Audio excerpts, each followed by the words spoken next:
Hey guys, welcome back to my channel. Today's video is going to be about a steak dinner that I made on the Blackstone. I watched a video that was on YouTube about how to make the perfect steak on a Blackstone griddle, and I will link that in the description box below so that you guys can see it. But this steak came out perfect. It was the best steak I have ever made. I have made many steaks over the years. It was the best steak that I have ever made. So I will link that video on the bottom in the description box. But just to go over a couple of the things that were important, I feel like, to the outcome of this steak. The steak had to be at room temperature, number one. Before you put it on the grill, you need to pat it off dry to make sure that the steak is very dry on the surface. Season with salt and pepper, but season as it's going through the cooking process. Make sure the temperature of your griddle is extremely hot. I had it turned up to high. I didn't put any oil on the grill or anything. As you can see in a few minutes, I did not need any. But this is a perfect way to cook a steak on a Blackstone griddle. I did cook some other things. I made some shrimp, some vegetables, some mushrooms and onions to go with the steak. It was a perfect meal. I just got this Blackstone and I'm so excited about using it, about cooking on it more. I honestly don't feel like I've cooked in the house since I have had it. I've had it about a week and I don't feel like I've cooked in the house the entire time. So yeah, I'm just having fun with it. But the garlic I wanted to mention, I did put raw garlic, fresh garlic on the griddle with a little bit of oil to start out with. And then I just kept putting water on it to steam it. I want it to get soft, so I could mix it with some butter to add to the steaks at the end. So that's what you see. I started with a bigger dome, but I wanted to concentrate more steam into the garlic, so I switched over to a little small top so that I can have the steam penetrate the garlic a little bit more, if that makes sense. Do you see that caramelization on that steak? Do you see that sear on the steak? Now that is what you want.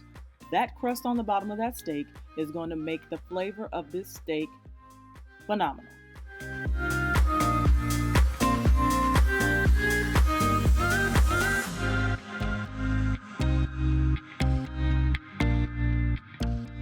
Just going to add a little bit of oil and add some mushrooms and onions. And I'm just going to add a little bit of seasoning too.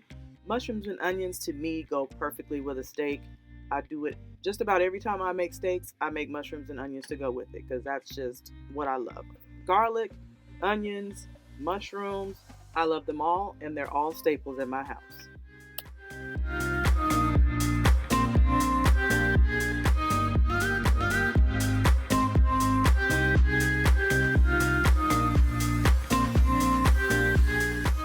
As for seasonings for the vegetables, use whatever you like. I tried this Kinder seasoning that I saw in the store. It was really good, and I also want to try a couple of the Blackstone seasonings. They have some steak seasonings, all kinds of seasonings that I want to try. So I'll give those a try next time. Right now I'm scraping off the grill. I also turned the steaks onto their side so that they could brown up a little bit along the side walls of the steak. I do want to mention that I do like a medium rare to medium steak. That's what I prefer. If you like your steaks cooked a little bit more, then of course cook them a little bit more. My garlic is nice and soft now, so I'm going to take it off and let it cool off and mix it with the butter to add to the steaks at the end. My steaks are just about done. They look perfect. I'm going to take them off the grill now and finish cooking up the rest of the things for the meal. While I get the other things prepared, I'm going to cover these with foil so that they could rest for about 20 minutes or so before we start to eat. While my steaks are resting, I grilled up some vegetables. I have zucchini, broccoli, carrots, and bell peppers here. I use a little bit of chicken bouillon and a little bit of seasoning, salt and pepper. Again, use whatever seasonings you like.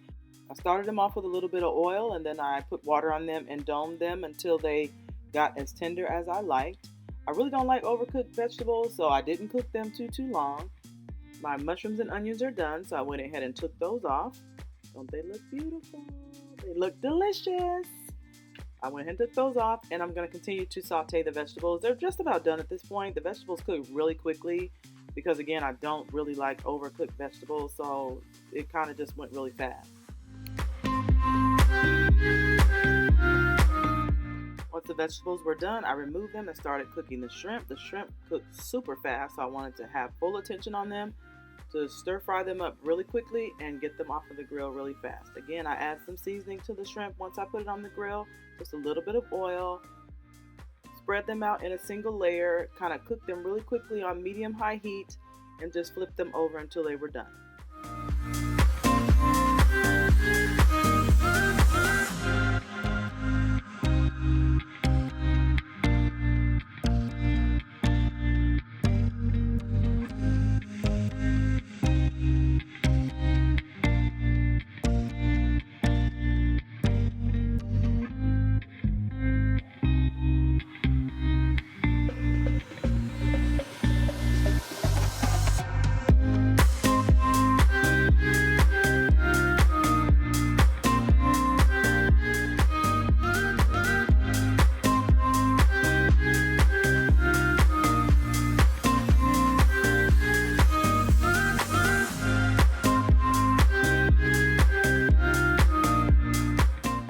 And now that the shrimp are just about all done, the meal is complete. This is everything that I cooked.